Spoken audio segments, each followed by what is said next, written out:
He was just the single dad picking up groceries cart in hand, head down, invisible to the hardened mercenaries surrounding him in the abandoned warehouse district. Until one evening, the leader of 15 armed soldiers for hire cornered him in front of his terrified neighbors. They thought it was just another neighborhood shakedown, another helpless civilian caught in the crossfire of territorial disputes. But what happened next? No one breathed, no one moved, because when Kairos Mandrel finally looked up, his eyes held something that made battle-hardened killers take a step back. In 60 seconds, 15 armed mercenaries would learn why some Marines never truly leave the battlefield. They just choose when to return to it. And when a father's protective instincts collide with elite military training, the outcome isn't just surprising, it's absolutely devastating. Before we jump back in, tell us where you're tuning in from, and if this story touches you, make sure you're subscribed, because tomorrow, I've saved something extra special for you. The fluorescent lights of Thornwick Market flickered against the evening rain, casting harsh shadows across empty aisles where Kairos Mandrel pushed his cart with methodical precision. Each item carefully selected, each price mentally calculated, each choice weighed against the tight budget of a single father, raising an 8-year-old daughter on a warehouse worker's salary. Cereal, the generic brand. Milk, the gallon size that would last through the week. Ground beef, enough for 3 dinners if he stretched it right. This was his Thursday routine, the same route through the same store in the same struggling neighborhood of Valmont Heights, where most people kept their heads down and minded their own business. Kairos preferred it that way. Invisibility had become his specialty over the past 3 years, ever since he'd hung up his dress blues and traded desert boots for steel-toed work boots. At 32, he looked older than his years, weathered by more than just the Colorado sun that beat down on construction sites. His brown hair was kept short but not military short, his beard neatly trimmed but not regulation clean. Everything about him screamed ordinary, working class, forgettable. That was exactly how he wanted it. "Daddy, can we get the cookies with the frosting?" Ivy Mandrel appeared at his elbow, her small hand tugging at his jacket sleeve. At 8 years old, she had inherited her father's steady brown eyes, but her mother's quick smile, the one that could make Kairos forget about overdue bills and double shifts for just a moment. "Which cookies, sweetheart?" He crouched down to her level, automatically scanning the aisle over her shoulder. Old habits died hard, even in grocery stores. The ones with the pink frosting and sprinkles. They're on sale. She held up a crumpled coupon she'd found somewhere, probably from the newspaper he bought every Sunday, even though he rarely had time to read it. Kairos took the coupon, studied it with the same attention he once gave mission briefings. $2 off, which meant they'd cost $3.50 instead of $5.50. Still more than the generic sandwich cookies, but well within the small allowance he'd mentally set aside for treats. "Deal, but that's our special dessert for the week." "Okay." Her grin could have powered the store's failing light fixtures. "Okay, can I put them in the cart?" "Go ahead." As Ivy carefully placed the cookie package next to the bread, Kairos straightened and continued his mental inventory. Rent was covered until the 1st. Utilities were current, and if he picked up that extra Saturday shift at Meridian Logistics, they'd have enough left over for new sneakers since Ivy's current pair had holes forming in both toes that it wasn't the life he'd once imagined for himself. 8 years ago, Staff Sergeant Kairos Mandrel had been leading reconnaissance missions in Afghanistan, earning commendations for operations that would never see the light of day. He'd been 24 and bulletproof, convinced that the Marines were his calling, that he'd retire with 20 years of service and enough stories to last a lifetime. Then Sarah had died in a car accident while he was deployed, leaving behind a 5-year-old daughter who barely knew her father and guardianship. Papers that made him choose between his career and his responsibility as a parent. The choice had been easier than expected. The guilt that came after had been harder. "Daddy, who are those men?" Ivy's voice held the particular note that children get when something doesn't feel right. Not quite fear, but an instinctive wariness that made Kairos's attention snap to full focus. Through the store's rain-streaked windows, he could see them clearly now. 5 men in dark clothing, moving with the particular coordination that marked them as a unit rather than individuals. They weren't shopping, weren't browsing, weren't doing anything that belonged in a grocery store parking lot at 8:30 on a Thursday night. They were positioned, watching, waiting. Kairos had seen enough tactical formations to recognize one. When it was being set up around him, even in civilian clothes with grocery carts and suburban lighting. His pulse didn't quicken, his breathing didn't change, but every nerve ending suddenly came alive with the familiar electric awareness that had kept him breathing through 2 tours in hostile territory. Just some people, sweetheart. Nothing to worry about. He kept his voice steady, casual, the same tone he used when explaining away thunderstorms or checking for monsters under the bed. But his mind was already calculating distances, exits, potential weapons, and most importantly, how to keep Ivy safe. The store manager, a tired-looking man in his 50s, named Mr. Kellerton, approached from the customer service desk with the shuffling gait of someone who'd been on his feet for 10 hours. "Hey Kairos, you folks doing okay tonight?" "Just fine, Mr. Kellerton. Running a little late, but we'll be out of your hair soon." "No rush, though I should mention, some guys were asking about you earlier.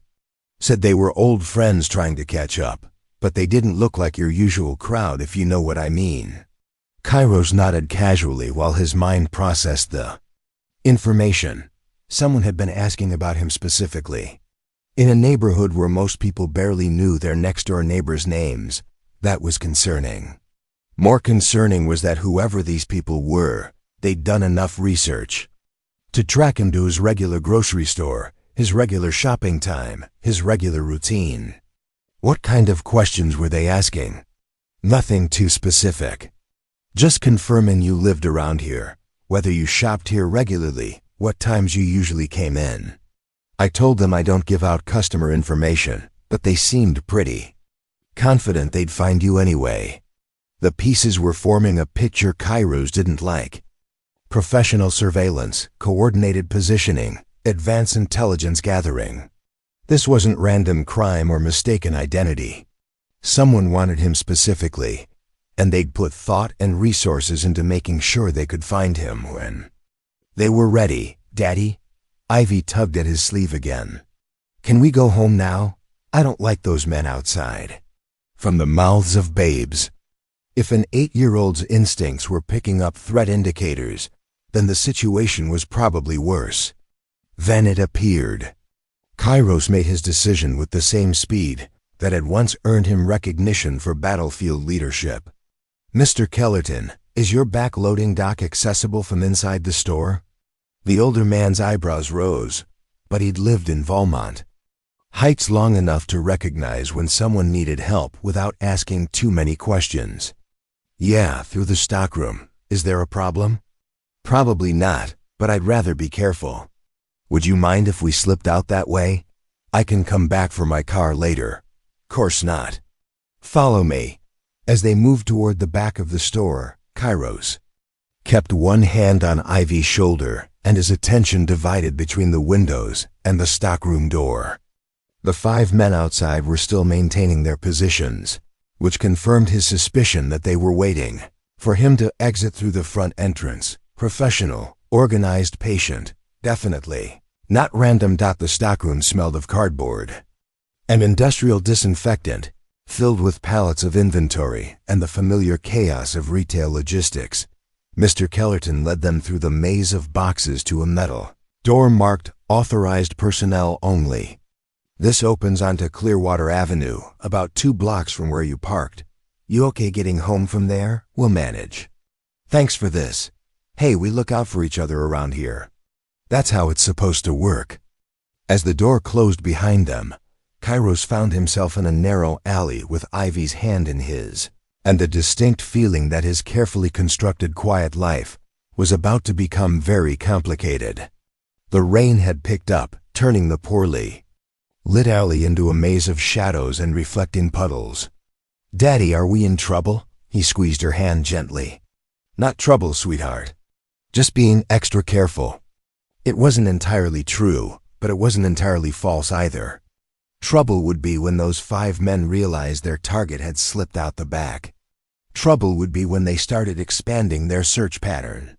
Trouble would be when they decided that patience wasn't getting them what they wanted. For now, he had maybe 10 minutes to get Ivy somewhere safe and figure out who wanted him badly enough to conduct professional surveillance in a grocery store parking lot. As they moved through the alley toward Clearwater Avenue, Kairos's mind was already working through possibilities. Old enemies, current threats, cases of mistaken identity, or simply the wrong place at the wrong time. None of the options were good, but some were significantly worse than others. Behind them, the sound of car doors slamming echoed through the rain, followed by the unmistakable sound of coordinated movement. The 10-minute window had just collapsed to maybe 3. Time to remember some old skills. Valmont Heights had never been the kind of neighborhood that appeared on tourism brochures or real estate highlight reels. Squeezed between 2 major highways and an industrial district, it existed in the gray space where working-class families tried to build stable lives, while avoiding the attention of people who thrived on instability. Preparing and narrating this story took us a lot of time, so if you are enjoying it, subscribe to our channel. It means a lot to us. Now back to the story. Kairos had chosen it specifically for its anonymity. After leaving the Marines, he'd researched neighborhoods with low crime rates, decent schools, and most importantly, the kind of community where people minded their own business, but looked out for each other when it mattered. Valmont Heights checked all those boxes. Plus it was affordable on a warehouse worker's salary and close enough to his job that he could be home. When Ivy got off the school bus, their apartment was a 2-bedroom unit on the 3rd floor of Greenview Terrace, a complex that had been built in the 70s and maintained just well enough to stay habitable. It wasn't fancy, but it was clean, safe, and theirs. Ivy had her own room with walls she'd been allowed to paint lavender, and Kairos had turned the tiny 2nd bedroom into a combination office and workout space. The workout space got more use than the office. Most of their neighbors were families like theirs, single parents, elderly couples, young people just starting out, all trying to make ends meet without causing problems. Mrs. Naomi Farrow from 3B brought Ivy homemade cookies every few weeks and never asked awkward questions about why Kairos sometimes came home at odd hours with bruised knuckles from the gym. Mr. Lucan Farroway from 2A was a retired police officer who occasionally shared crime prevention tips and had never once mentioned that Kairos's situational awareness seemed unusually developed. For a warehouse worker, it was exactly the kind of community where people noticed just enough to care, but not enough to pry, which made the current situation even more concerning. As they moved through the alley behind Thornwick Market, Kairos's mind cataloged the tactical situation. 5 men in the parking lot, coordinated movement patterns, advance, intelligence gathering, and professional patience. Either he was dealing with people who had training and resources, or he was dealing with people who could afford to hire training and resources. Neither option was comforting. "Daddy, my shoes are getting wet." Ivy's voice brought his attention back to immediate concerns. The alley was poorly maintained, filled with potholes that had become puddles in the evening rain. "I know, sweetheart. Just a little further, and we'll catch a bus home." He lifted her easily, settling her on his hip despite her protests that she was too big to be carried. At 8 years old, she was indeed getting too big for casual carrying, but she was still light enough that it wouldn't slow him down if they needed to move quickly. The sound of car doors had stopped, replaced by something more ominous: silence. Professional operators would spread out, establish a perimeter, and begin systematic searching. They'd check the loading dock, the alley, and probably canvass the surrounding blocks until they found what they were looking for. Kairos reached the end of the alley and carefully checked the street before stepping onto the sidewalk. Clearwater Avenue was better lit than the alley, with a few businesses still open and occasional traffic, providing the kind of ambient activity that made surveillance more difficult. His car was 2 blocks away in the market parking lot, which might as well have been 2 miles given the current circumstances. The bus stop was 3 blocks in the opposite direction, but that meant crossing 2 intersections where visibility would work against them. Neither option was ideal, but staying in place was definitely worse. "Daddy, why did we leave through the back door?" Ivy's question was asked with the particular persistence that 8-year-olds brought to subjects they decided were important. "Because sometimes it's better to avoid crowds," he said, which was true enough without being frightening. Are those men the crowd were avoiding? Sometimes he forgot how observant she was. Ivy had inherited more than just her mother's smile. She'd also gotten Sarah's ability to see patterns and connections that other people missed. It was a trait that would serve her well as she got older, assuming he could keep her safe long enough to get older, something like that. "But you don't need to worry about it. That's my job." They reached the first intersection, and Kairos paused at the corner to scan the cross street. A black SUV was parked 3 blocks to the left, engine running, positioned where it could monitor both their current location and the route to the bus stop. Professional positioning again, confirming his assessment that these weren't random criminals or cases of mistaken identity. Someone wanted him specifically, and they'd brought enough resources to make sure they got him. The question was why. Kairos had been out of the Marines for 3 years, living quietly, working honestly, and avoiding anything that might draw attention from old enemies or new threats. His service record was classified but not extraordinary. His skill set was valuable but not unique, and his current circumstances made him an unlikely target for any rational threat assessment, unless someone had reason to believe his circumstances weren't as they appeared. A second SUV turned onto Clearwater Avenue from the north, moving slowly enough to suggest surveillance rather than normal traffic. 2 vehicles, coordinated positioning, systematic search patterns. This was looking more like a professional operation every minute. "Daddy, are we going home soon?" Ivy's voice held the particular note that meant she was getting tired and wanted familiar surroundings. "Very soon, sweetheart. But we might take a little detour first." There was a 24-hour laundromat 6 blocks away on Maple Street, far enough from their apartment building that it wouldn't lead anyone to their home address, but public enough that it would be difficult to conduct an operation without witnesses. If he could get there with Ivy, he'd have time to make some phone calls and figure out who was looking for and why got first. Though he needed to lose the surveillance. The second SUV had stopped at the intersection ahead, hazard lights blinking, as if the driver was checking directions. Kairos recognized the tactic, appeared to be lost or confused while actually monitoring all foot traffic in the area. Between the 2 vehicles, they had most of the major routes covered. Most, but not all. Valmont Heights had been built around existing infrastructure, which meant there were still remnants of the original neighborhood scattered throughout the area. Old walking paths, drainage ditches, and property lines that didn't quite match up with current street layouts. 3 years of daily runs and weekend explorations with Ivy had given Kairos a thorough understanding of these unofficial routes. "We're going to play a game," he told Ivy as he turned away from the main street and headed toward a residential area. "It's called taking the secret path home." "What kind of secret path?" "The kind that only locals know about. You remember how we walked to the park behind Westfield Elementary last month? Through the woods?" "That's right. Well, there are paths like that all over the neighborhood if you know where to look." It wasn't entirely accurate, but it would keep her interested without making her afraid. The path he had in mind was actually a drainage easement that ran behind a row of houses, connecting to a maintenance access for the water treatment facility. It would be muddy, poorly lit, and uncomfortable, but it would also be invisible too. anyone conducting street-level surveillance.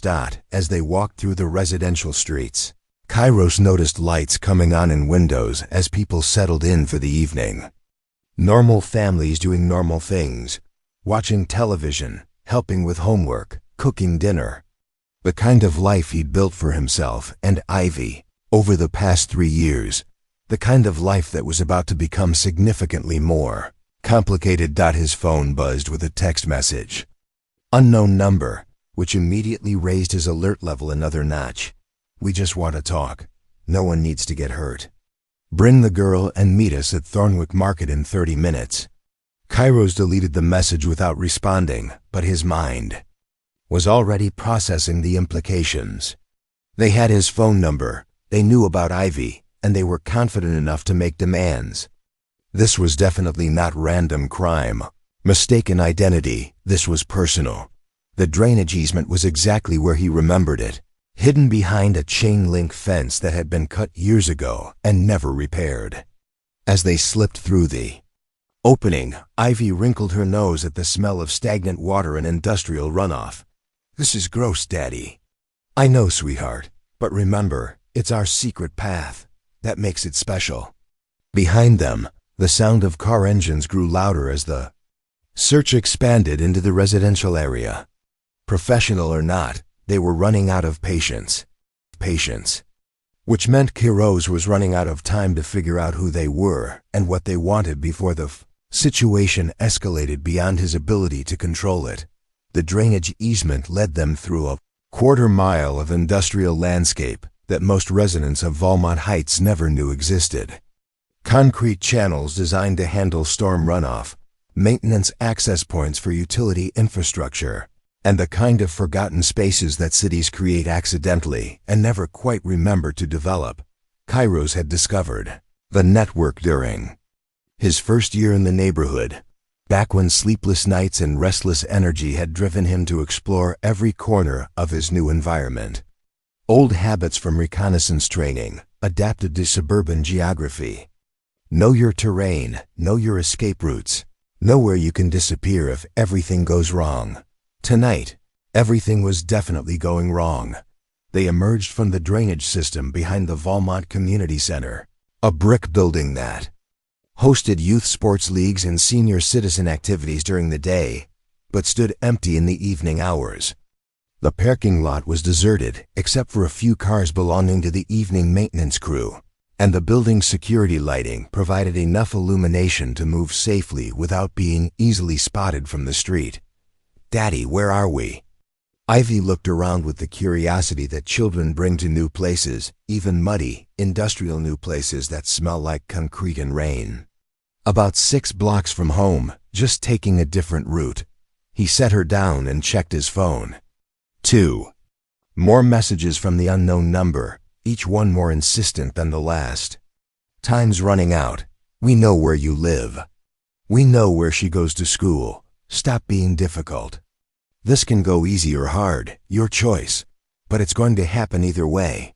Kairos felt something cold settle in his chest, not fear but the particular focus that came when a situation moved from potentially dangerous to definitely threatening. They'd made a mistake by mentioning Ivy directly, by making it clear that his daughter was part of their calculations. Some lines shouldn't be crossed. He typed a response. Who are you and what do you want? The reply came back within seconds. Turn around. Kairos spun toward the voice behind him, automatically stepping between Ivy and whatever threat was approaching. 3 men had emerged from the shadows near the community center's loading dock, moving with the coordinated precision that confirmed his assessment of their professionalism. The man in the center was tall, broad-shouldered, with the kind of military bearing that never quite disappears even in civilian clothes. His dark hair was cut short, his posture was perfect, and his eyes held the particular alertness that came from years of dangerous work in dangerous places. Staff Sergeant Kairos Mandrel, United States Marine Corps. Serial number 284-739518-864. The man's voice carried a slight accent that might have been Eastern European, delivered with the confidence of someone who'd done his homework. 2 tours in Afghanistan, decorated for valor, specialized training in reconnaissance and direct action operations. You've got the wrong guy. Kairos kept his voice steady, casual, even though his mind was cataloging threat assessments and tactical options. I work at a warehouse. Load trucks, move boxes, nothing more exciting than that. The man smiled, not with humor, but with the satisfaction of someone who knew he was holding all the cards. Jorvan Stradel, formerly Colonel Jorvan Stradel, Serbian Special Forces, currently employed as a private military contractor. And you're exactly the right guy, Sergeant Mandro. It's just Kairos. I've been out of the Marines for 3 years. Have you? Because my research suggests otherwise. Stradel gestured, and the 2 men flanking him spread out slightly, creating a tactical formation that blocked the most obvious escape routes while maintaining clear fields of fire. Professional positioning, executed with the kind of automatic precision that came from years of practice. Daddy? Ivy's voice was small, uncertain, picking up on the tension even if she didn't understand its source. It's okay, sweetheart. Just stay right behind me. Straddle's attention shifted to Ivy for a moment, and his expression softened slightly. Beautiful daughter, she has your eyes. 8 years old, attends Westfield Elementary. Favorite subject is art class. Friends with a girl named Jessica Chun, who lives in apartment 2C at Greenview Terrace. The cold in Kairos's chest became something sharper, more focused. They'd done extensive surveillance, not just on him but on Ivy. They knew her school, her friends, their home address. This wasn't just about him anymore. What do you want? 2. Offer you a job opportunity. Very lucrative, very suited to your particular skill set. The kind of work that would let you provide your daughter with a much better life than what a warehouse salary can offer. I'm not interested in mercenary work. Mercenary is such an ugly word. I prefer security contractor, and you haven't heard the details yet. Stradel reached into his jacket, moving slowly enough to avoid triggering a defensive response, and pulled out a tablet computer. The screen showed what appeared to be satellite imagery of a compound in a desert landscape, with various tactical markings and annotations. There's a facility in eastern Syria. Industrial complex, heavily defended, containing certain materials that my employers would very much like to acquire. The challenge is that it's currently occupied by approximately 15 armed guards with military training and significant defensive advantages. And you want me to what exactly? Lead a team to neutralize the security force and secure the materials. Clean, professional, minimal collateral damage. In and out in under 4 hours. Kairos studied the satellite imagery without touching the tablet. Even from a distance, he could see the tactical challenges. Multiple buildings, interlocking fields of fire, limited approach routes, and defensive positions that had been designed by people who understood their business. Why me? There are plenty of contractors with more recent experience. Because according to my research, you've successfully completed similar operations against similar targets. Because you have the specific skill set we need for this particular challenge. And because you need the money. The last part wasn't entirely accurate. Kairos and Ivy weren't wealthy, but they weren't desperate either. His warehouse salary covered their basic needs, and he'd managed to build a small emergency fund over the past 3 years. They were stable, secure, and safe. At least, they had been until tonight. And if I refuse? Straddle's smile disappeared. That would be unfortunate. My employers are very interested in securing your services for this operation.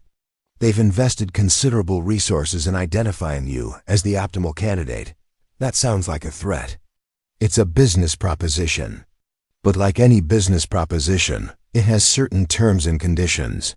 One of the flanking men shifted position slightly, and Kairos caught a glimpse of body armor under his jacket, along with the outline of a holstered weapon. All 3 men were armed, professionally equipped, and positioned to control the tactical situation. Daddy, I'm scared. Ivy pressed closer to his leg, her small hand gripping his jacket. The admission hit Kairos harder than any threat or ultimatum could have. For 3 years, his primary job had been making sure Ivy felt safe, secure, and protected from the kind of violence and danger that had defined his previous life. Seeing her afraid, seeing her caught in the middle of exactly the kind of situation he'd left the Marines to avoid, felt like a personal failure. "I need time to think about it," he said. "Time is a luxury we don't have. The operation window opens in 72 hours, which means we need to begin preparations immediately. And my daughter would be well cared for during your absence. Professional supervision, safe location, regular contact with you via secure communications. Think of it as an all-expenses-paid vacation while Daddy handles some business." The euphemisms didn't disguise what Stradle was actually describing: kidnapping, leverage, and using Ivy as a means of ensuring Karis's cooperation.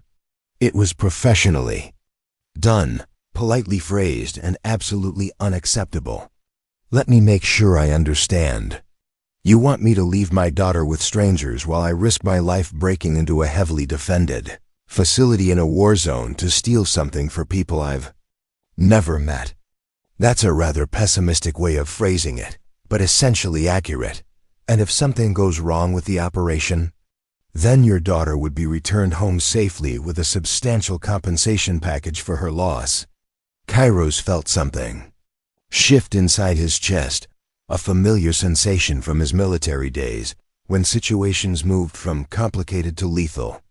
The polite conversation, the professional demeanor, the careful euphemisms, they were all window dressing on a simple ultimatum: do the job, or Ivy pays the price.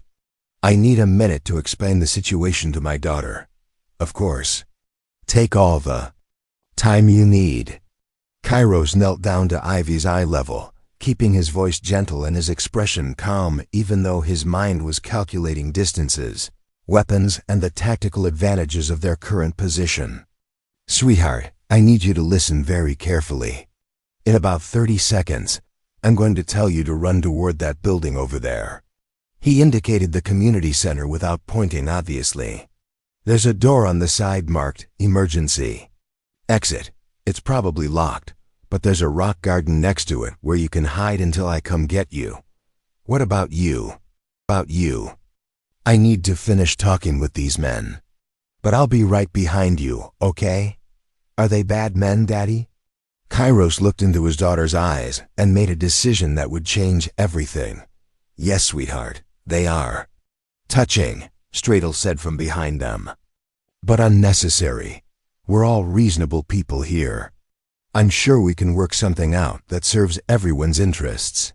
Kairos stood slowly, turning to face the 3 men with an expression that had nothing to do with warehouse work or suburban grocery shopping.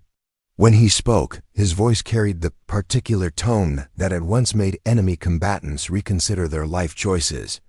"Here's what's going to happen. You're going to get back in your vehicles and leave my neighborhood.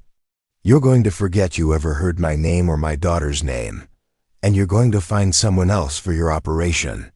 I'm afraid that's not an option. Then we have a problem."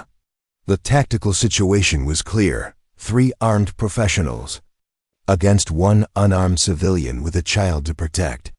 Any rational assessment would conclude that Kairos had no leverage, no advantages, and no chance of changing the outcome through force. Any rational assessment would be wrong, because Staff Sergeant Kairos Mandrel had never really left the Marines. He'd just been waiting for a reason to remember who he used to be. The standoff in the community center parking lot stretched through several heartbeats of absolute silence. 3 armed professionals weighing their options against 1 man who had suddenly stopped looking like a warehouse worker and started looking like something considerably more dangerous. Stradle recognized the change immediately. The shift in posture, the tactical assessment in Kairos's eyes, the way his body language had gone from protective civilian to something that made experienced soldiers take mental notes about weapon positions and escape routes. There's no need For this to become complicated, Stradle said, his voice still carrying diplomatic politeness but with an undertone that suggested complications wouldn't necessarily favor Kairos. We're offering you an opportunity to provide your daughter with financial security for the rest of her life. That's worth considering. I've considered it. The answer is no. Perhaps you should reconsider. My research indicates that your current financial situation is stable, but not particularly robust. A warehouse worker's salary, even with overtime, doesn't provide many opportunities for advancement or long-term security. Kairos kept his attention divided between all three men while maintaining awareness of Ivy's position behind him. The two flankers had spread out to roughly 45-degree angles, creating interlocking fields of fire that would be difficult to evade if the situation escalated. Professional positioning, but also predictable if you understood the tactical doctrine they were following. My financial situation is my business, not when it affects your decision-making regarding opportunities that would benefit both you and your employers. Stradle took a step closer, still maintaining what he probably considered a non-threatening distance. The compensation for this operation would be $500,000, plus expenses.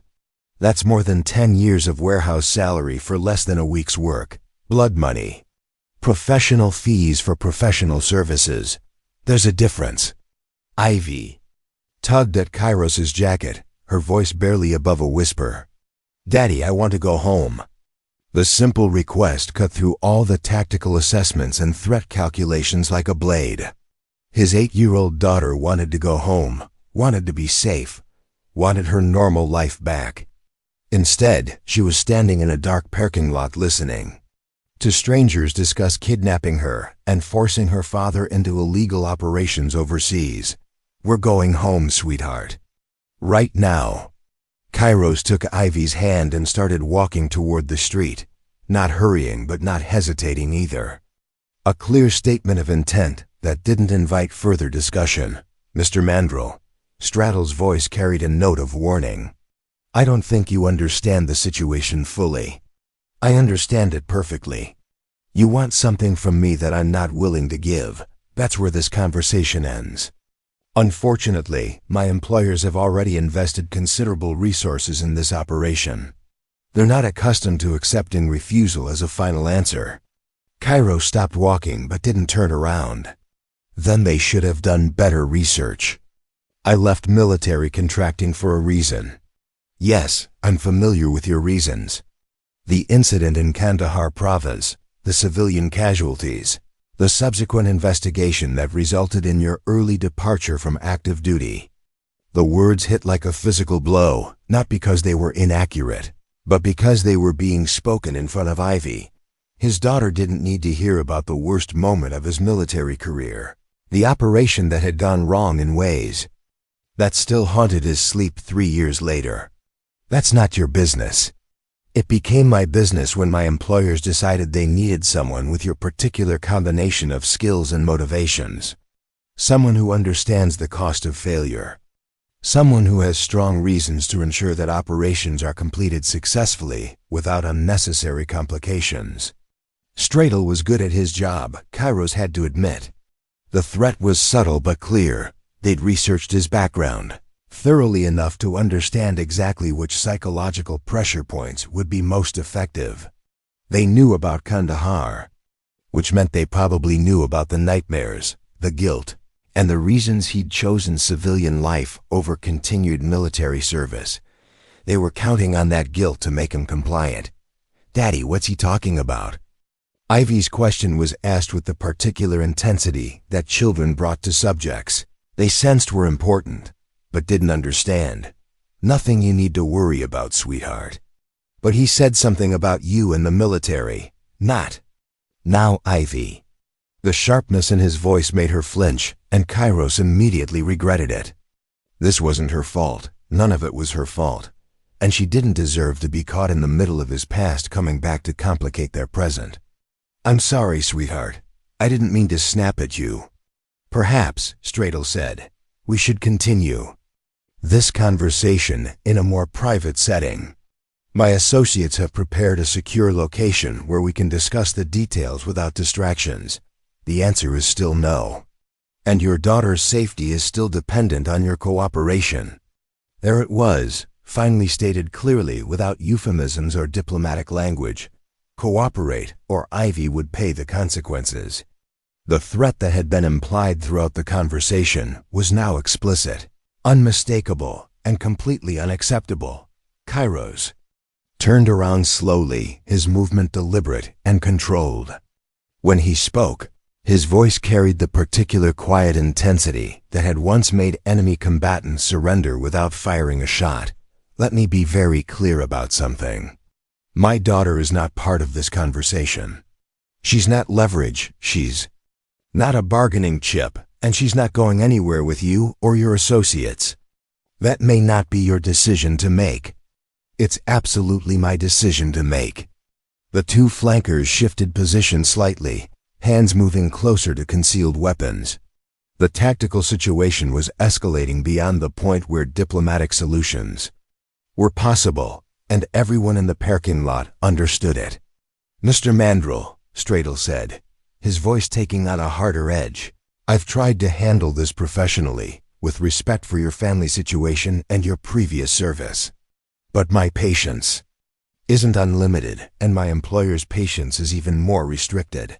Then maybe you should find a different line of work. The same could be said for warehouse employees who can't afford to provide their daughters with private school educations, college tuition, or the kind of opportunities that money can buy. We're doing just fine. Are you? Because my research suggests that your daughter is an exceptionally bright girl who could benefit from educational opportunities that are currently beyond your financial reach. Academic camps, music lessons, travel experiences that would broaden her horizons. Stradle was hitting every button he could find, every parental insecurity and aspiration that might make Kairos reconsider his position. The tactic was professionally executed and personally cruel, using his love for Ivy as a weapon against his better judgment. She's getting a good education where she is. Good, but not optimal.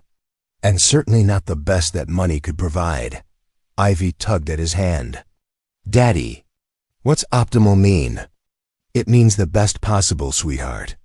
Am I not getting the best possible? The question was asked with the kind of innocence that made Kairos's chest tighten. Of course she wanted the best possible everything. The best education, the best opportunities, the best chance at a successful life. Every parent wanted that for their children, but not at the cost Stradle was demanding. You're getting exactly what you need, he told her. And you're going to get home safely tonight, no matter what these men think they can make happen. Touching confidence, Stradle said, but misplaced. You see, this parking lot is currently surrounded by my remaining associates. 12 men with professional training and professional equipment, positioned at every possible exit route. Kairos did a quick mental calculation. 15 total, minus the 3 in front of him, left 12 in overwatch positions around the community. Center, professional numbers for a professional operation, designed to eliminate any possibility of escape or resistance. That's a lot of firepower for a recruitment conversation. It's insurance against poor decision-making. My employers prefer certainty to chance. And what happens when someone calls the police about armed men surrounding a community center?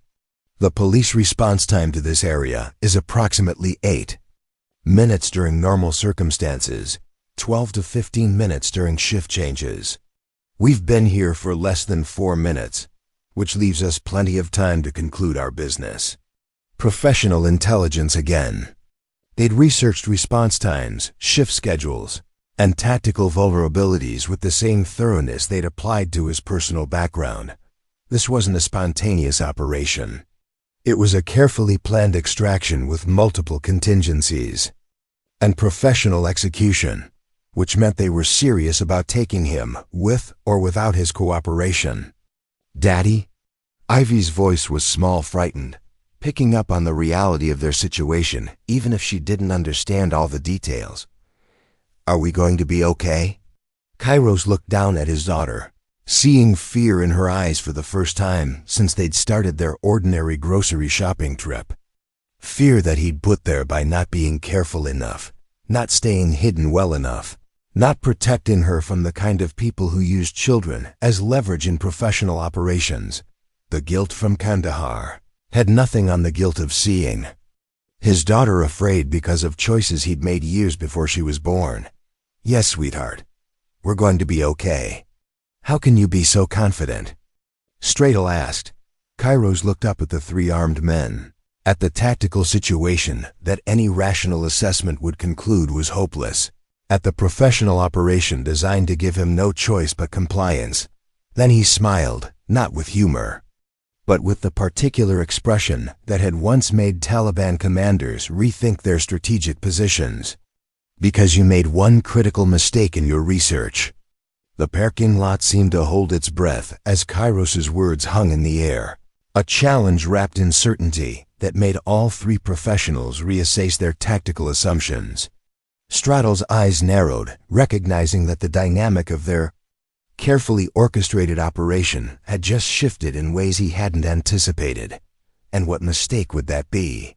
"You researched Staff Sergeant Kairos Mandrel, 2 tours in Afghanistan, early discharge following the Kandahar incident." Kairos's voice carried a different quality now, stripped of civilian politeness and suburban caution. "But you didn't research what happened after Kandahar." The two flankers exchanged glances, professional confusion replacing professional confidence. Their intelligence had been thorough, detailed, and apparently incomplete in ways that were beginning to concern them. "Enlighten me," Stratel said, though his hand had moved unconsciously closer to his concealed weapon. "After the investigation, after the discharge paperwork, after the mandatory psychological evaluations, there were 6 months of additional training. Specialized instruction in counter-terrorism operations, urban warfare, and what the manual calls asymmetric tactical response." Kairos kept his voice conversational, almost educational, while his mind calculated distances, weapon positions, and the precise sequence of movements that would be necessary to protect Ivy and neutralize the immediate threat. Training for what purpose? Situations exactly like this one. Professional teams with superior numbers and equipment, civilian populations at risk, limited time and resources for conventional tactical response. Stratel's expression shifted from confidence to calculation. "You're suggesting that your discharge from the Marines wasn't the end of your military career." "I'm suggesting that the official record doesn't always tell the complete story." Ivy pressed closer to his leg, sensing the change in her father's demeanor, even if she didn't understand its implications. The man who had spent 3 years loading trucks and helping with homework was disappearing, replaced by someone who spoke in tactical terminology and assessed threats with the automaticity of long practice. "Daddy?" Her voice was barely a whisper. "Stay right behind me, sweetheart. No matter what happens, don't let go of my jacket." "This is an interesting development," Stratel said, "but it doesn't change the fundamental mathematics of the situation. 15 professional operators against 1 man, regardless of his training level. You're right about the mathematics. But you're wrong about the variables." Kairos's phone buzzed with an incoming text message. He glanced at the screen without taking his attention off the 3 men. "Package delivered. Fireworks in 60 seconds. You see, the thing about specialized counter-terrorism training is that it assumes you're operating in hostile territory without backup, without support, and without the luxury of waiting for reinforcement. Meaning you learn to create your own advantages." The first explosion came from the direction of Thornwick Market, a flash of light followed by the distinctive crump of industrial pyrotechnics. Not destructive, but loud enough to trigger every car alarm within a 3-block radius and bright enough to draw attention from anyone in the vicinity. Stratel spun toward the sound, professional instincts overriding tactical discipline for just A moment. What the hell? The second explosion came from the opposite direction, somewhere in the vicinity of the bus depot, followed immediately by a third from the industrial district. The night sky lit up with flashes of light while car alarms created a symphony of electronic panic that would mask other sounds for at least the next several minutes. Distraction devices, Kairos explained casually. Homemade but effective. You'd be amazed what you can accomplish with fertilizer, aluminum powder, and a basic understanding of chemistry. When did you? While you were conducting surveillance and making plans, I was making preparations.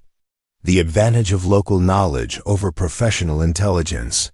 Stradle reached for his radio, but the device produced only static. Electromagnetic interference from the pyrotechnics, designed to disrupt communications in the immediate area for approximately 10 minutes. Your overwatch positions are now blind and deaf, Kairos continued. Your command and control is compromised. And your tactical advantage just became a tactical liability. You're bluffing, am I? The fourth explosion was closer, behind the community center itself, followed by the sound of breaking glass and multiple car alarms. In the distance, sirens began to wail as emergency services responded to what appeared to be coordinated attacks. Across multiple locations in Valmont Heights. Fire department, police. Possibly federal response depending on what assumptions they make about simultaneous explosions, Kairos said. Response time just accelerated from 12 minutes to about 3. Ivy tugged at his jacket. Daddy, you made fireworks? Something like that, sweetheart. Straddle's professional composure was beginning to crack as he processed the implications of a situation that had moved completely outside his operational parameters. This is impossible. You've been under surveillance since yesterday afternoon. Have I? Or have you been watching someone who wanted to be watched while the actual preparations were happening elsewhere? You're a warehouse worker. You load trucks. I'm a warehouse worker who spent 18 months learning advanced tactical deception from people who wrote the manual on unconventional warfare. Loading trucks is just my day job. The tactical situation was now flowing in Kairos's favor, professional. Planning disrupted by factors that hadn't appeared in any intelligence assessment. But he still had Ivy to protect, and 3 armed men who were beginning to realize that their carefully orchestrated operation was falling apart. Desperate professionals were more dangerous than confident professionals. This doesn't change anything, Stradle said, though his voice carried less certainty than it had 5 minutes earlier. You still can't fight 15 men. You're right. I can't fight 15 men. Kairos smiled, the expression carrying no warmth, but considerable anticipation. But I don't have to fight 15 men. What do you mean? I mean your 15 men are currently dealing with what appears to be a coordinated terrorist attack across multiple locations. Explosions, communications disruption, emergency service response, and probably federal authorities inbound within the next few minutes. The sound of helicopter rotors began to echo across the night sky, growing louder as aircraft approached from multiple directions. Not police helicopters based on the rotor signatures, but something heavier and more military in nature. And that sound, Kairos added conversationally, would be my backup arriving. Straddle's eyes widened as he processed the implications. You called in federal support. I called in people who don't appreciate foreign nationals conducting armed operations on American soil against American citizens. The helicopters were closer now, searchlights beginning to sweep across the industrial district. Professional response to what appeared to be a professional threat, mobilized through channels that bypassed local law enforcement and went directly to federal counter-terrorism assets. This is insane. You're a civilian. Tonight I'm a civilian. Yesterday I was a warehouse worker. 3 years ago I was a Marine.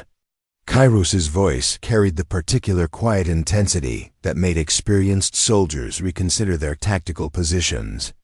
But some connections never really go away. especially when they involve people who specialize in protecting American families from foreign threats. One of the flankers spoke for the first time, his accent clearly Eastern European. "Colonel, we need to extract. Now." "Agreed," Stradle said, though his eyes remained fixed on Kairos. "This isn't over." "Yes, it is. Because in about 90 seconds, this parking lot is going to be full of people who take foreign military operations on American soil very seriously. And unlike me, they won't be interested in conversation." The three men began backing toward their vehicle, movements controlled, but urgent. Professional withdrawal under pressure, executed with the discipline of people who understood when tactical situations had become untenable. "Your employers aren't going to be happy about this outcome," Stradle called over his shoulder. "My employers," Kairos replied, "are going to be very interested in learning the identities of foreign nationals who threatened American citizens on American soil." The helicopters were directly overhead now, searchlights turning night into harsh white day as they swept across the community center and surrounding area. Professional extraction would be impossible under that level of surveillance, and everyone in the parking lot understood it. Stradle and his associates reached their vehicle, a black SUV with tinted windows and diplomatic plates. As they prepared to leave, Stradle rolled down his window for one final exchange. "This conversation isn't finished, Mr. Mandrel." "Yes, it is. Because the next time we meet, you won't be dealing with a warehouse worker trying to protect his daughter. You'll be dealing with people who wrote the manual on counter-terrorism operations." The SUV pulled away into the night, tires squealing against wet asphalt, as it disappeared into the maze of residential streets that surrounded the community center. Behind them, the sound of military vehicles could be heard approaching from multiple directions. Professional response to what had appeared to be a coordinated attack but was actually something considerably more complex. Kairos knelt down to Ivy's level, his expression returning to the gentle concern of a father rather than the cold calculation of a tactical operator. "Are you okay, sweetheart? That was really scary, Daddy." "I know, but it's over now. We're safe. Are the bad men coming back?" Kairos looked up at the helicopters circling overhead, at the searchlights sweeping across empty streets, at the coordinated response that would ensure Stradle and his associates would be too busy avoiding federal attention to continue their recruitment efforts. "No, sweetheart. The bad men aren't coming back." As they walked away from the community center toward the approaching military vehicles, Ivy slipped her hand into his and asked the question he'd been dreading. "Daddy, were you really in the Army?" "The Marines, sweetheart. And yes, I was." "Ah. You going back?" Kairos squeezed her hand gently as they approached the perimeter that was being established by people he'd once served alongside. People who understood that some threats required professional responses and some protections were worth any price. "No, Ivy, I'm staying right here with you. That's my most important job now." The night sky continued to flash with the aftermath of controlled explosions. Emergency sirens wailed across Valmont Heights, and federal agents began the process of investigating what appeared to be a terrorist incident, but was actually something much more personal. And in the middle of it all, a single father held his daughter's hand and walked toward the safety that came from understanding that some battles were worth fighting, no matter what the cost. 2 hours later, federal agents had cordoned off 3 square blocks of Valmont Heights while investigators processed what appeared to be a coordinated attack but was actually an elaborate tactical deception. Kairos and Ivy sat in the back of a mobile command vehicle, wrapped in emergency blankets and sipping hot coffee that tasted like it had been made in a laboratory. Agent Andrea Corvell, a sharp-eyed woman in her mid-30s with the bearing of someone accustomed to complex situations, sat across from them with a tablet full of preliminary reports and unanswered questions. The explosive devices were professionally constructed but contained no actual destructive materials, she said. Scrolling through forensic data. Elaborate fireworks designed to create maximum visual and auditory impact with minimal property damage. Whoever built them knew exactly what they were doing. Any leads on who might be responsible? Kairos asked, though his tone suggested he already knew the answer. That's what we're hoping you can help us with. Because according to our preliminary investigation, you're the only connection between all the locations that were targeted tonight. Ivy had fallen asleep against his shoulder, exhausted by an evening that had moved far beyond her 8-year-old understanding of how the world was supposed to work. Kairos adjusted his arm to make sure she was comfortable before answering. The men who approached us tonight claimed to represent employers who wanted to hire me for an operation overseas. When I refused, they made it clear that my daughter's safety was contingent on my cooperation. Agent Corvale made notes on her tablet. And your response was to stage what appears to be a terrorist attack across multiple locations. My response was to create enough confusion to protect my daughter and ensure that the threat was neutralized by calling in federal resources. By activating protocols that were established during my previous service. Agent Corvale's expression shifted slightly, professional curiosity replacing administrative routine. Your file indicates that you were discharged from the Marines following an incident in Kandahar province. Early termination due to civilian casualties during a reconnaissance operation. The words hung in the air like smoke, carrying weight that went beyond their simple factual content. Kairos felt Ivy stir against his shoulder and lowered his voice to avoid waking her. That's the official version. And the unofficial version? Kairos was quiet for a long moment, weighing how much truth he was willing to share with someone he'd never met about the worst night of his military career. But Agent Corvale wasn't just someone he'd never met. She was someone with the clearance and the need to know why foreign nationals were conducting armed operations against American citizens. The operation was supposed to be routine intelligence gathering. Small village, suspected weapons cache, minimal security. Standard reconnaissance with local assets providing ground truth. He paused, remembering details that still visited him in dreams 3 years later. The intelligence was wrong. Not incomplete, not outdated. Wrong. What we found wasn't a weapons cache. It was a school that had been converted into a refugee center. 43 civilians, mostly women and people under 16, hiding from Taliban forces in the area. Agent Corvale stopped taking notes, her attention focused entirely on his words. My orders were to assess the situation and report back. But while we were conducting surveillance, a Taliban patrol found the refugees. They were going to execute everyone to send a message about harboring resistance fighters. What did you do? I made a decision that wasn't covered in the mission parameters. I called in a strike on the Taliban patrol before they could reach the civilians. That sounds like the right decision. It was the right decision, but it wasn't an authorized decision. And when the strike hit, there was collateral damage. The building that housed the refugees was damaged, and 3 people died in the collapse. The mobile command vehicle was silent except for the hum of electronic equipment and Ivy's quiet breathing. 43 people lived because of my choice. 3 people died because of my choice. The official investigation concluded that I had exceeded my authority and caused unnecessary civilian casualties through unauthorized action. And the unofficial conclusion?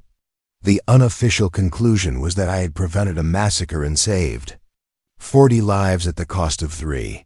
That my tactical judgment had been sound even if my adherence to protocol had been questionable. Agent Corvale leaned forward slightly. So why the early discharge? Because the people who survived the incident couldn't be officially acknowledged without compromising ongoing operations in the area. The political reality was that it was easier to discipline one Marine than to explain why American forces had intervened in a situation that officially never happened. But someone remembered. Someone always remembers. The refugees I helped save included the daughter of a tribal leader who later became a key intelligence asset. When she grew up, She joined the Afghan National Intelligence Service. When the Taliban took control of the country, she was evacuated to the United States and eventually joined the CIA. And tonight she returned the favor. Kairos nodded. Talira Norrell, now Agent Norrell, currently assigned to the Counter-Terrorism Division. When I sent the emergency code she'd given me 3 years ago, she activated every available asset to ensure my daughter's safety. Agent Corvale sat back, processing the implications of a story that explained not just tonight's events, but the complex network of relationships and obligations that existed beneath the official record. The men who threatened you tonight, did you recognize any of them? The leader identified himself as Jorvan Stradel, formerly Colonel Jorvan Stradel of Serbian Special Forces. Professional military contractor specializing in operations that require plausible deniability. And he wanted you for what kind of operation? Industrial facility in Syria, heavily defended, 15 guards with military training. The kind of job that requires someone with specialized skills and strong motivation to succeed. Agent Corvale's expression darkened. They were going to use your daughter as leverage to ensure mission completion. That was their plan. What was yours? Kairos looked down at Ivy, still sleeping peacefully despite the chaos that had surrounded her evening. When he spoke, his voice carried the particular quiet intensity of someone who had made peace with necessary choices. To make sure they understood that some people are more dangerous when you threaten their families than when you threaten them directly. The warehouse district of Millbrook Industrial Complex sprawled across 20 acres of concrete and steel, a maze of loading docks, storage facilities, and manufacturing plants that operated around the clock, serving the greater metropolitan area. At 3 in the morning, most of the facilities were running skeleton crews, which made it an ideal location for the kind of conversation that required privacy and professional security. Cairo stood in the center of Warehouse 7, a cavernous space that had been cleared of inventory for the evening. Industrial lighting cast harsh shadows between the support columns, creating a geometric pattern of light and darkness that provided natural cover for tactical positioning. He wasn't alone. Agent Talira Norrell emerged from the shadows near the loading dock, moving with the fluid confidence of someone who had learned to navigate dangerous territory through necessity rather than choice. At 31, she carried herself with the particular awareness that came from years of survival in environments where mistakes were fatal. "I brought the team you requested," she said, gesturing toward positions throughout the warehouse where figures in tactical gear had positioned themselves with professional precision. 12 operators with counter-terrorism experience. All volunteers who understand the personal nature of this operation. And Stradel intercepted his communications approximately 2 hours ago. He's planning to hit your apartment building at dawn with his full team. Apparently, his employers are no longer interested in your voluntary cooperation. Kairos nodded. The escalation was expected.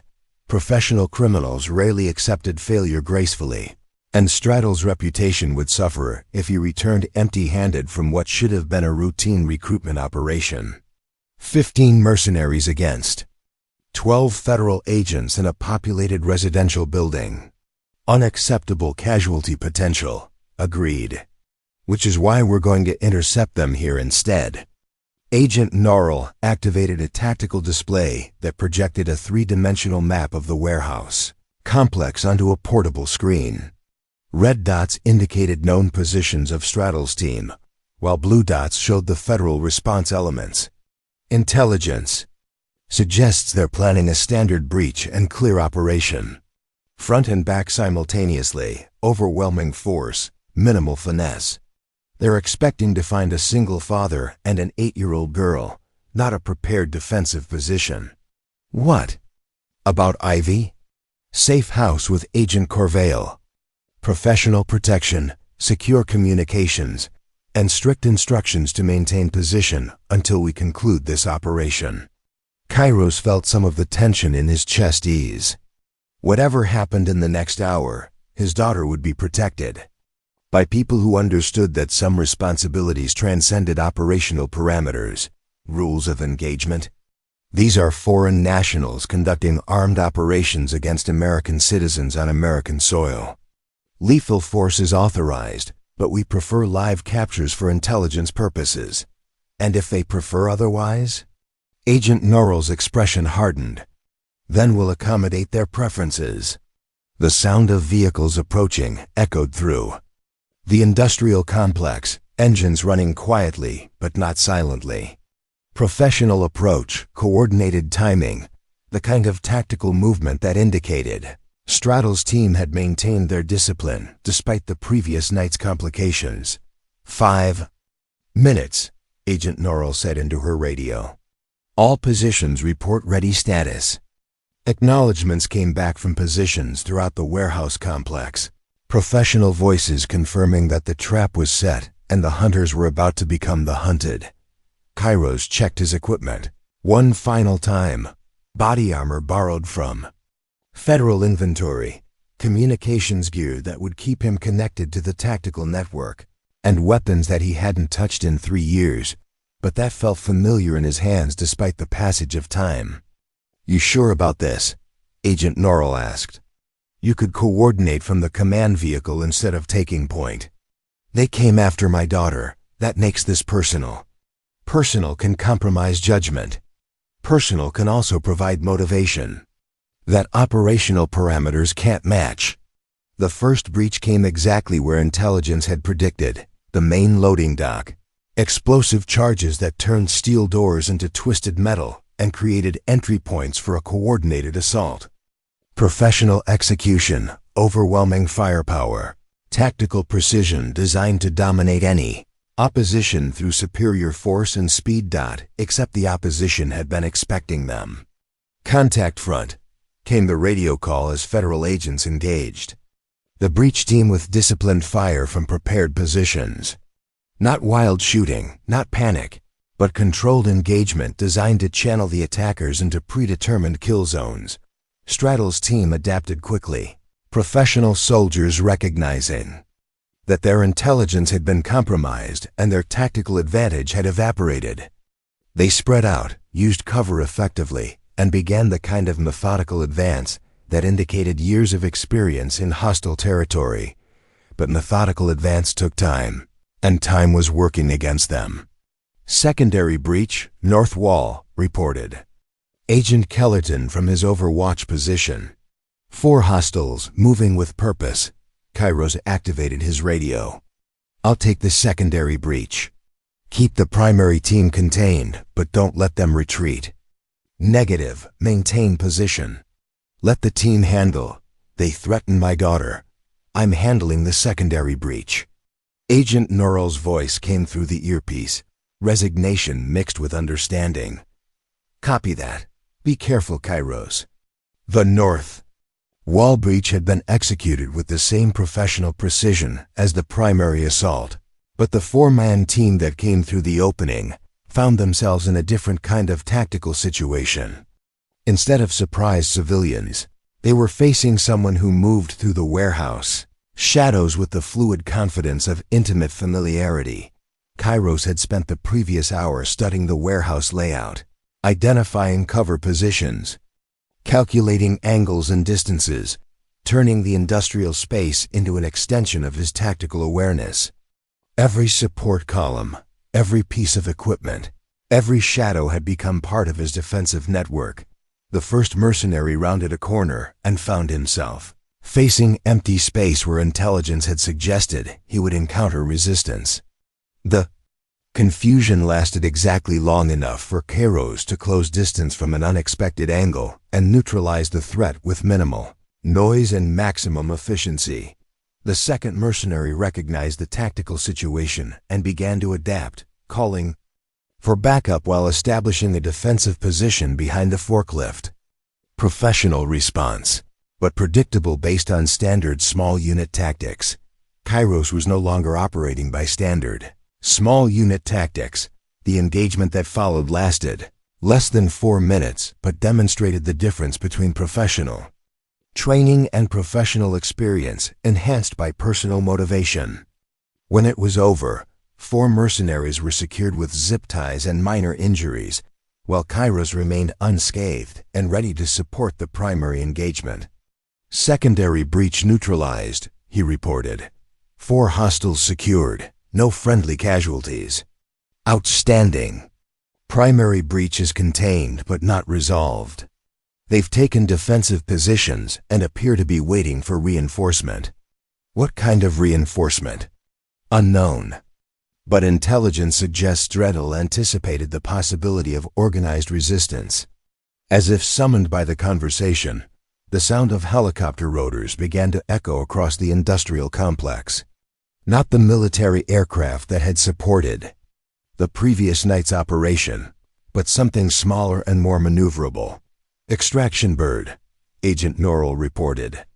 They're planning to withdraw with whatever intelligence they can gather and try again later. Kairos looked toward the main loading dock where muzzle flashes still flickered between the federal agents and the remaining mercenaries.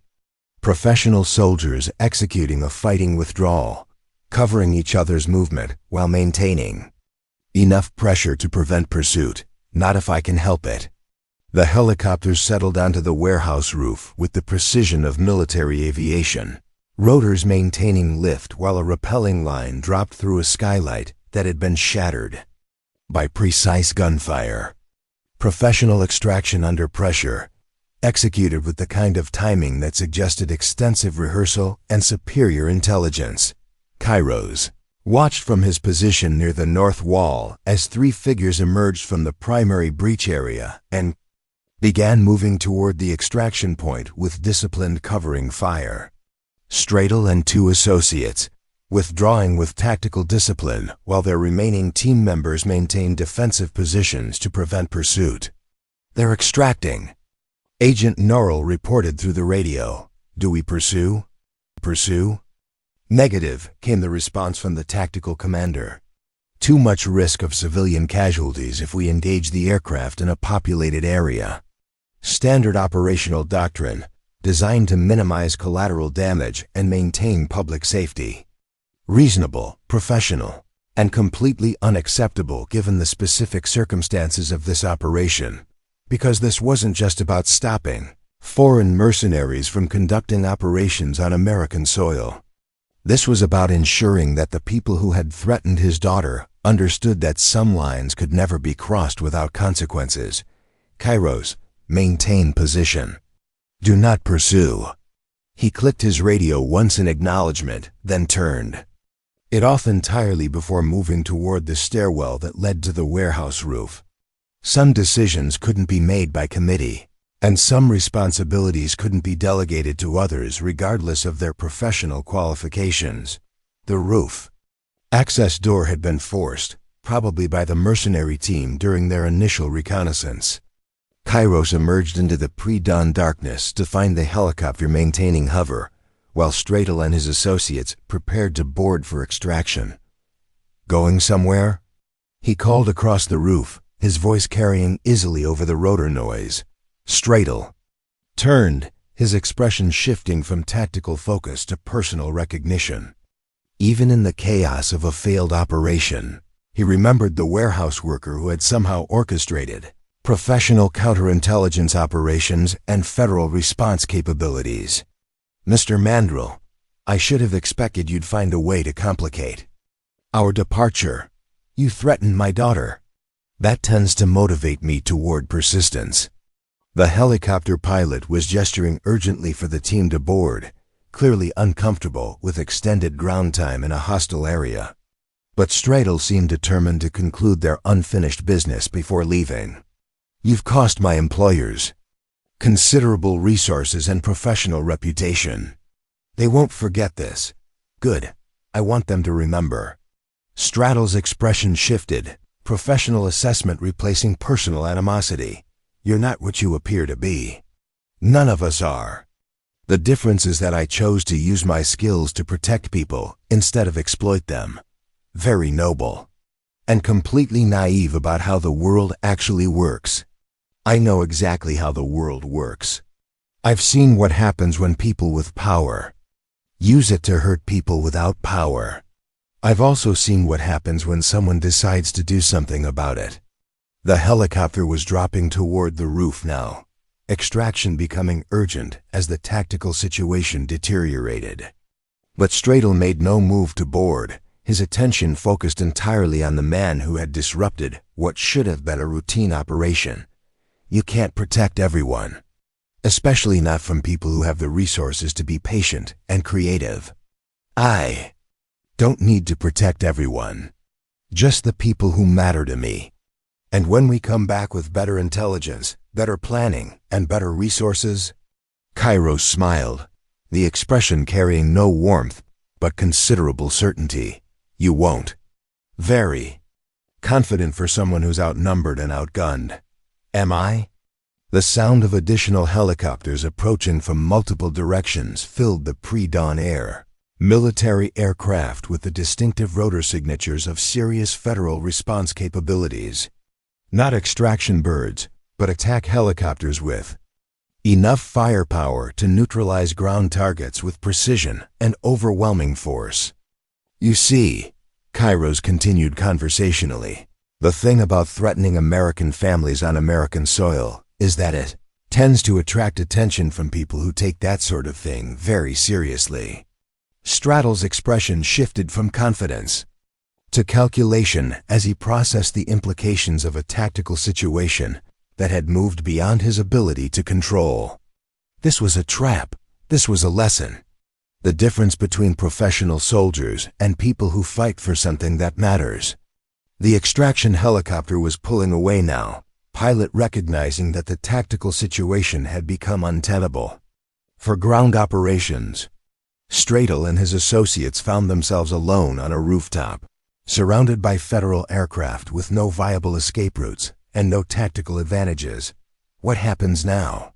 Now you get to explain to federal investigators why foreign nationals were conducting armed operations against American citizens.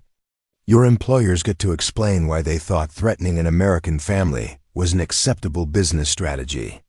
And I get to go home to my daughter.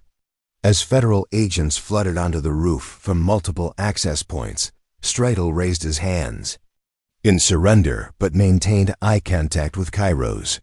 This isn't over. Yes, it is. Because the next time anyone thinks about threatening my family, they'll remember what happened to the last people who tried. Agent Norrell appeared beside him, tactical gear and professional satisfaction combining in her expression. Clean operation. All hostiles secured, no friendly casualties, and enough intelligence gathered to identify their entire network. What about their employers? That becomes a diplomatic issue above our pay grade. But I suspect certain governments are going to receive very pointed communications about the consequences of supporting private military operations against American citizens.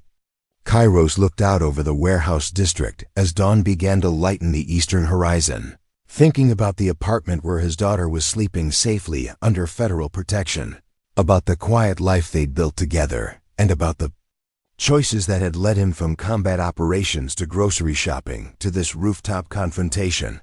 Agent Norrell? Yes? The favor I owed you is paid in full. She smiled. The favor you owed me was paid 3 years ago when you saved my life in Kandahar. This was just friends helping friends. As they walked toward the roof access door, leaving the crime scene to federal investigators and the tactical cleanup to the people who specialized in making international incidents disappear, Kairos felt something settle in his chest that had been restless for 3 years. He'd left the Marines to protect his daughter from the violence and danger that had defined his professional life. But tonight had taught him that sometimes the best way to protect the people you love is to make sure that anyone who might threaten them understands exactly what kind of person they'd be dealing with. The quiet life was still there, still waiting for him. But now it was protected by the certainty that some battles were worth fighting, no matter what the cost. 3 days later, Valmont Heights had returned to its usual rhythm of working families, school buses, and evening grocery runs. The federal investigation had been concluded with efficiency that suggested certain aspects of the incident would never appear in public records, and the industrial district had resumed normal operations as if armed mercenaries had never disrupted. The pre-dawn quiet, but some changes couldn't be hidden or forgotten. Cairo sat on the apartment balcony with his morning coffee, watching Ivy play in the courtyard below with her friend Jessica Chun. The girls were building an elaborate fort out of cardboard boxes and imagination, their laughter carrying up through the autumn air like music. "She's different," Agent Andrea Corvale observed from the neighboring chair. The federal agent had become a surprisingly frequent visitor over the past few days, ostensibly to conclude paperwork, but actually to check on their adjustment to what she called post-incident normalization. How so? More confident, less afraid of things she doesn't understand. Yesterday she asked me about tactical radios and whether federal agents got to keep their equipment when they retired. Cairo smiled, watching his daughter demonstrate to Jessica how to create interlocking defensive positions using playground equipment. She's always been observant. Now she knows there's a reason to be. And you? He considered the question while sipping coffee that tasted better than it had in years, though he couldn't explain why. "I spent 3 years trying to forget who I used to be. Turns out the important thing wasn't forgetting, it was choosing who to be next." Agent Corvale nodded. "Your neighbor, Mrs. Farrow, mentioned that you've been different since the incident. More present," she said. "More willing to engage with the community. When you realize that hiding doesn't actually protect the people you love, you start looking for better strategies." Below in the courtyard, Ivy had organized the other youngsters into what appeared to be a tactical exercise disguised as a game of tag. Her leadership was natural, confident, and remarkably effective for someone who had never received formal training in small unit coordination. "Agent Norrell called yesterday," Corvale said. "The State Department has filed formal complaints with 3 governments regarding unauthorized military operations on American soil. Apparently, the diplomatic response has been quite robust." "Good." She also mentioned that Stradle and his associates have been transferred to federal custody for extended questioning. Their employers seem to have developed selective memory regarding their previous employment arrangements. Cairo's wasn't surprised. Professional criminals rarely maintained loyalty when faced with serious consequences, and international incidents tended to make governments very interested in maintaining plausible deniability. What about long-term security? The threat assessment suggests that your family's safety is no longer at risk. The network that targeted you has been disrupted. Their operational capabilities have been compromised, and the political costs of any future attempts would be prohibitive. That sounds like official language for probably safe, but no guarantees. Agent Corvale smiled. That sounds like realistic assessment based on available intelligence. They sat in comfortable silence, watching the girls perfect their cardboard fortress while other residents of Greenview Terrace went about their daily routines. Normal life, protected by the understanding that some people were willing to do extraordinary things when ordinary life was threatened. "Cairo's? Yes? Thank you for trusting us with the truth, for letting us help."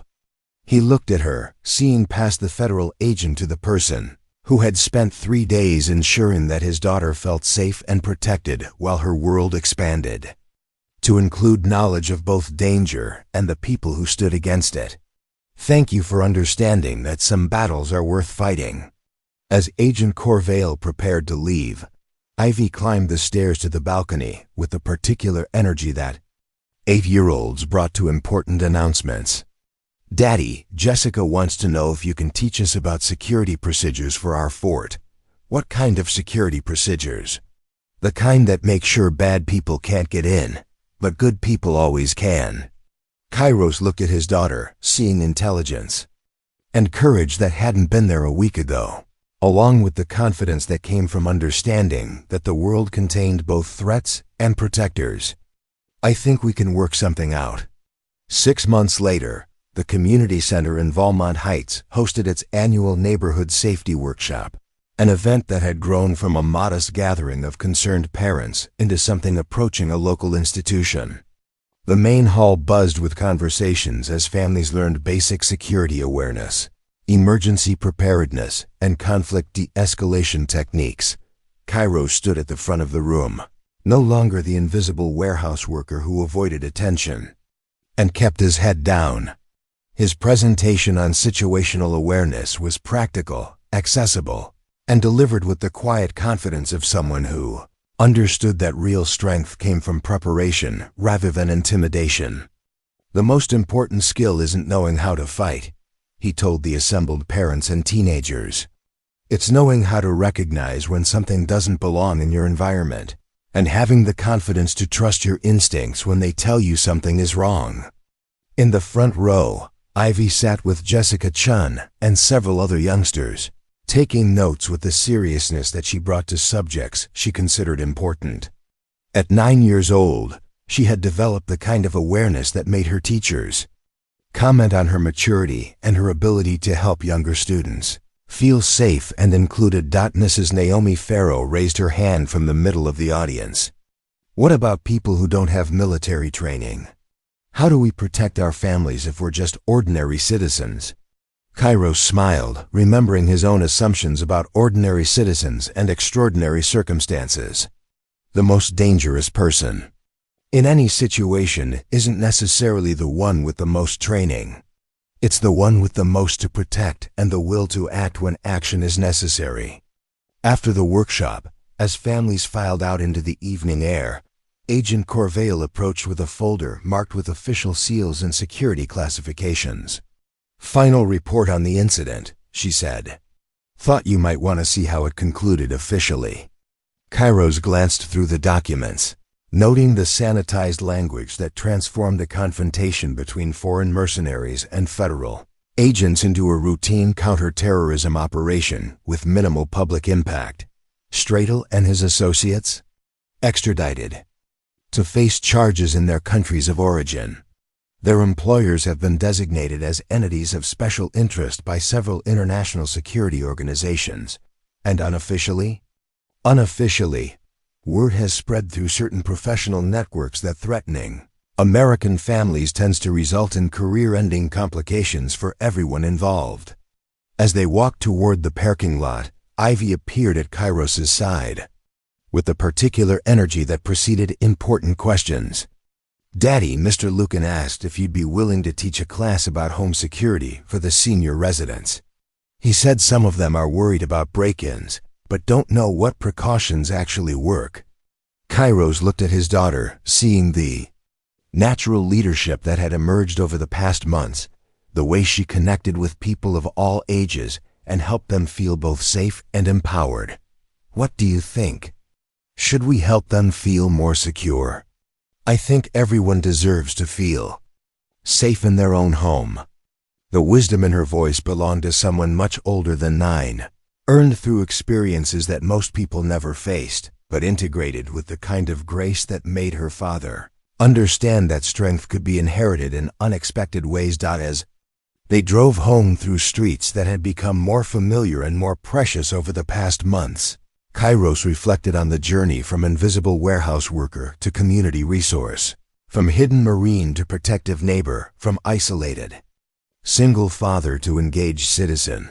The quiet life was still there, but it was no longer built on hiding from who he used to be. Instead, it was built on choosing who to become next, using skills and experiences to strengthen, rather than separate from the community that had become their home. Sometimes the most ordinary-looking people carry the most extraordinary capabilities. Sometimes the person who seems invisible is actually the one watching everything. And sometimes the greatest battles are fought not for glory or recognition, but for the simple right of families to feel safe in their own neighborhoods. If this story reminds you that courage comes in many forms and that true strength protects rather than intimidates, share it with someone who needs to remember that they're stronger than they know. Subscribe for more stories about the quiet heroes who stand between families and the forces that would harm them. Because in the end, the most powerful person in any room isn't the one making the most noise, but the one willing to stand up when standing up matters most. Up next, you've got 2 more standout stories right on your screen. If this one hit the mark, you won't want to pass these up. Just click and check them out. And don't forget to subscribe and turn on the notification bell so you don't miss any upload from us.